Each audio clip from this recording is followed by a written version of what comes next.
নমস্কার বন্ধুরা, আশা করি আপনারা প্রত্যেকেই অনেক অনেক ভালো আছেন। এক বিরাট মাপের ধোঁকা খেয়ে গেছি।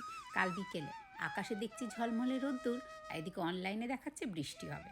কিভাবে যে ফেসে গেলাম বুঝতেই পারলাম না। এই প্রথমবার ইটালিতে এত বছর প্রায় 10.5-11 বছরে এই প্রথমবার আমাদের এরকম পরিস্থিতিতে আমরা পড়লাম। এরকম সিচুয়েশন হলো, একদম কাদা মেখে, একদম কাদায় ভর্তি হয়ে গেছে পা, কাদা মেখে ছড়াছড়ি অবস্থা।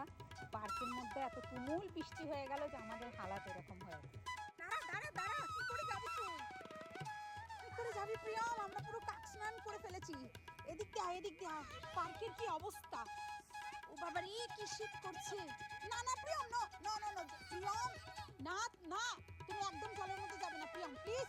ওদিক দিয়ে ঘুরে আসো প্রিয়ম। নো, জুতোটা সাদা জুতো এমনিই নোংরা হয়ে গেছে প্রিয়ম। না না না না, সাংঘাতিকভাবে ভিজে গেছি, অবস্থা ভীষণ খারাপ। শুধুমাত্র মাথাটা একটু বাকি, তাছাড়া গোটা মানুষটাই ভিজে গেছি। পিছনটা তো বেশি ভিজে গেছে, ব্যাগ সমেত প্রিয়মকে বাঁচাতে গিয়ে এই এক লটপটে ছাতা কোনো কাজে দেয়নি। দেখো কত বৃষ্টি হয়ে গেছে, হঠাৎ করে এরকম সেই কালবৈশাখীর ঝড় দিয়ে বৃষ্টি, মানুষজন পালিয়ে গেছে। আমরা আর পালাতে পারিনি, আমাদের বাড়িটা অনেক দূরে। কি হয়েছে বাবা? সাইকেলেও জল, কিছু হবে না। তুই তাড়াতাড়ি বাড়ি চল, বাড়ি গিয়ে সোজা বাথরুমে ঢুকে যাবো, স্নান করে ফেলবে। এখন সাইকেল তো নিয়ে যেতে হবে, সাইকেল তো রাখতে পারবো না। ও বাবা, তোমার কি হালত হয়ে গেল বাবা, কি হালত হয়ে গেল আমার সোনার টুকরো ছেলেটা। ও বাবা গো বাবা, চলো চলো চলো চলো চলো। বাইরে যাব কি যাব না এই চিন্তা করতে করতে বেরিয়ে গেছিলাম। আর সন্ধেবেলা 7টা বাজে, বাচ্চাও বাড়িতে সারাক্ষণ ওই টিভি আর মোবাইল নিয়েই থাকবে, সেই চিন্তা করে বেরিয়েই পড়লাম। এখন বেজে গেছে রাত্রি 8:30, কেউ নেই পার্কে, আমি আর প্রিয়মই ফেসে গেছি। হ্যাঁ বাবা, কিনে দেবো আমাকে একটু। ওরকম বিএমডাব্লিউ এইটা?